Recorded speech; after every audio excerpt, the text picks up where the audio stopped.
आपको मैथ से डर लगता है, आपको डर लगता है कि मैथ्स के सवाल मैं नहीं कर पाऊंगा, या फिर मैथ्स के सवाल देखते ही आप सब कुछ भूल जाते हैं कि अब इस क्वेश्चन के अंदर करना क्या है, तो इन सभी डाउट्स को बच्चों आज मैं क्लियर कर दूंगा और इन कुछ टिप्स भी बताऊंगा मैं आपको, ताकि आप 100 आउट ऑफ 100 आप मार्क्स ला सकते हैं मैथ्स के अंदर, जो कि बहुत आसान है। मैथ्स एक ऐसा सब्जेक्ट है ओनली जिसके अंदर आप full out of full marks आप आसानी से लेके आ सकते हैं, बस जरूरत पड़ती है तो कुछ टिप्स एंड ट्रिक्स की।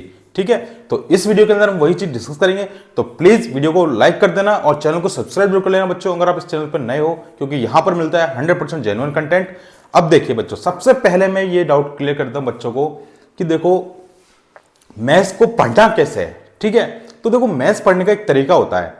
सबसे पहले आपको क्या करनी है, सबसे पहले आपको करनी है बच्चों थ्योरी। किसी भी चैप्टर को पढ़ो, उसका या तो इंट्रोडक्शन पार्ट आप किसी भी यूट्यूब चैनल पर देख लो, हमारे चैनल पर देख लो, इस वाले चैनल पर सबसे पहले उसका इंट्रोडक्शन पार्ट पढ़ो। ठीक है, देन उसके बाद में बच्चों आपको करना है एग्जाम्पल्स, उसके बाद में फिर आपको एक्सरसाइज करनी है। ठीक है, इस तरह से एक चैप्टर हो गया कंप्लीट।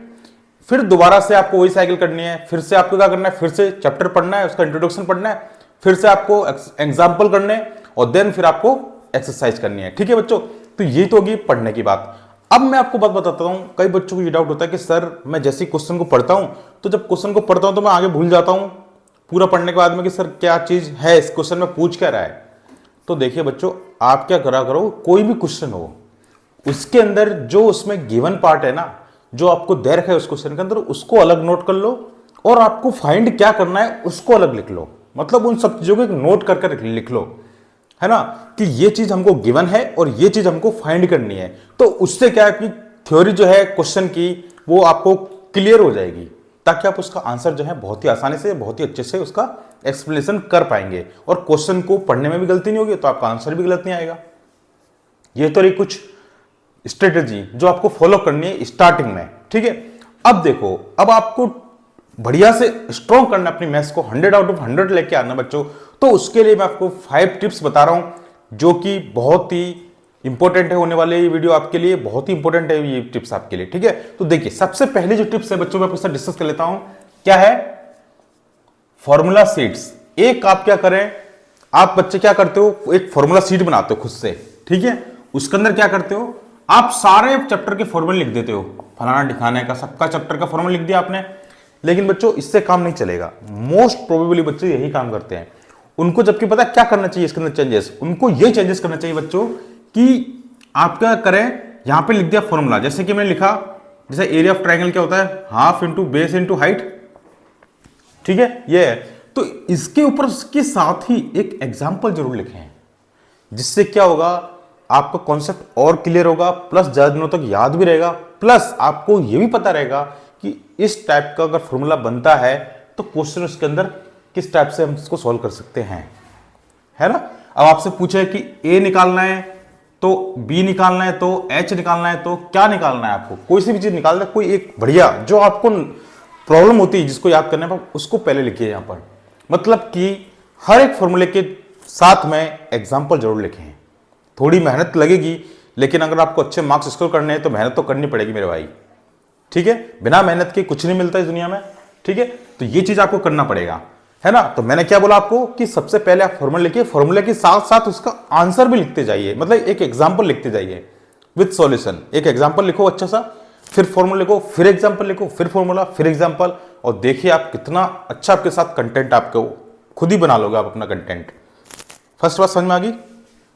चलिए सेकंड बात, डेली टारगेट्स। मतलब कि बच्चों आपको क्या करना है, हमेशा अपने डेली टारगेट सेट होने चाहिए। ठीक है, डेली टारगेट कैसे है, अब जैसे सपोज करिए आपने है ना चैप्टर पढ़ लिए, आपने सपोज करो आपने स्कूल में पढ़ा या कोचिंग में पढ़ा या अब तक कहीं भी पढ़ा हो, आप सबसे पहले तो काम करो कि अपने है ना चैप्टर को एक पार्ट अलग अलग बना लो, सीट बना लो अपनी एक अलग से, उसमें ये लिख लो कि मेरे को ये चैप्टर तो मैंने पहले कर लिए हैं, ये चैप्टर मेरे बाकी रह गए हैं। ठीक है, या फिर इन चैप्टर्स में अच्छा हूं, इन चैप्टर्स में थोड़ा कंसेप्ट हिले हुए हैं।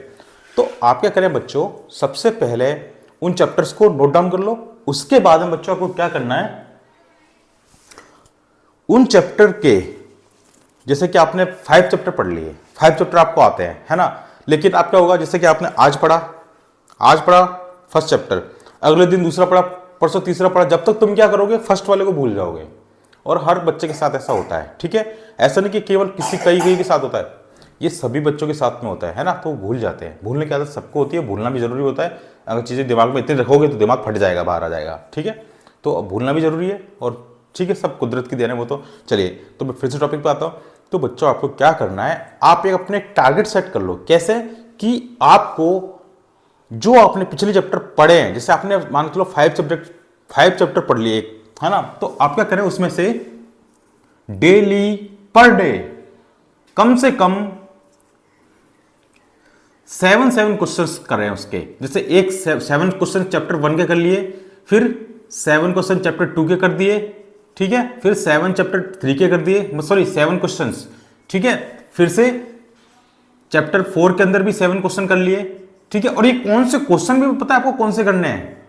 क्वेश्चन जो बच्चा आपको करना है वो कौन से करना है? एग्जाम्पल, क्योंकि एग्जाम्पल मेन होता है। ध्यान रखना, मैं ये नहीं बोल रहा कि आप एक्सरसाइज करें, मैं ये बोल रहा हूं एग्जाम्पल्स करो, है ना।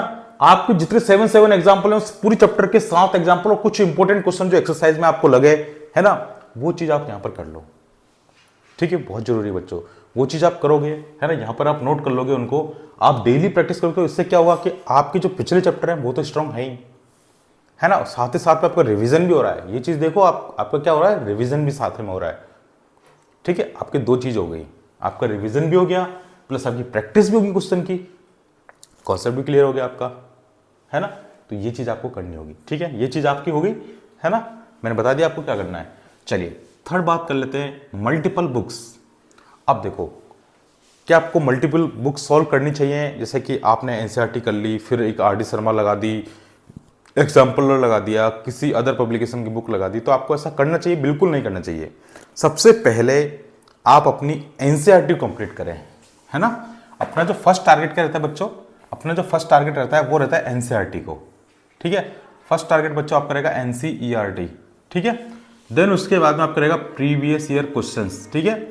और प्रीवियस ईयर क्वेश्चन के लिए मैं आपको बुक रिकमेंड कर दूंगा, बता दूंगा मैं, एक एजुकार्ड की बुक है ना, एजुकार्ड की बुक है, वो अच्छी बुक है, आप उससे रिकमेंड करके, मैं आपको लिंक डिस्क्रिप्शन में पेस्ट कर दूंगा, वहां से आकर उसको बाय कर सकते हैं, जिसके अंदर प्रीवियस ईयर सारे क्वेश्चन आपको मिल जाएंगे, प्लस कॉम्पिटेंसी बेस्ड क्वेश्चन भी आपको मिल जाएंगे, उसमें कोई दिक्कत वाली बात नहीं है। ठीक है, बस ये 2 चीज आपको करनी है। आपको ना तो आर डी शर्मा लगानी है, ठीक है, ना फिर आपको आरएस लगानी है, आरएस अग्रवाल, ठीक है। ये सारी चीजें आपको नहीं करनी है, केवल ये 2 चीज करनी है। इन 2 चीजों से ही बच्चे 100 आउट ऑफ 100 मार्क्स ले आते हैं, और आप आर डी शर्मा सोल्व करने में रह जाते हैं, ठीक है। इस बात का ध्यान रखें। चलिए, फिर प्रीवियस ईयर क्वेश्चंस, मैंने आपको बता दिया प्रीवियस ईयर क्वेश्चन के लिए बुक जरूरी है, और प्रीवियस ईयर क्वेश्चन आपको करना जरूरी है ना, क्योंकि अब टाइम बहुत कम रह गया आपके पास। प्रीवियस ईयर क्वेश्चन से आपको हर चैप्टर का आइडिया लग जाता है कि इस टाइप का क्वेश्चन इस चैप्टर में से ऐसे बन सकता है, या इस टाइप का क्वेश्चन इस चैप्टर में से ऐसा है। तो आपका जो मेंटल है ना, वो खुल जाएगा पहले से ही कि यार इस टाइप का क्वेश्चन आता है बोर्ड के अंदर, ठीक है। तो आके आपको घबराहट नहीं होगी, और आपका कॉन्फिडेंस लेवल जो है थोड़ा बढ़ जाएगा, इंक्रीज होगा 100%। पहले आप चैप्टर को पढ़िए, फिर प्रीवियस ईयर क्वेश्चन लगाइए। चलिए, लास्ट टिप्स है डाउट क्लियर। भाई देखो, डाउट क्लियर करना अपना बहुत जरूरी है। जैसे कि आपने कोई भी क्वेश्चन करा, अगर उसके अंदर आपको डाउट है तो उसको क्या क्लियर कर लो बच्चों, क्योंकि डाउट आप क्लियर नहीं करोगे तो आपका डाउट्स जो है, डाउट्स पे डाउट्स, डाउट्स पे डाउट्स, डाउट्स पे डाउट्स, जैसे तारीख पे तारीख, तारीख पे तारीख होता है ना, वैसे डाउट्स पे डाउट्स बढ़ जाएंगे, और डाउट्स पे डाउट्स बढ़ेंगे तो क्या होगा, केस हार जाओगे आप, ठीक है। तो केस हारना नहीं, आपको जीतना है। तो डाउट क्लियर करना जरूरी है, चाहे आप किसी से भी करें, अपने टीचर से करें, क्लास टीचर से करें, कोचिंग वाले टीचर से करें, या फिर किसी यूट्यूब वीडियो देख के करें।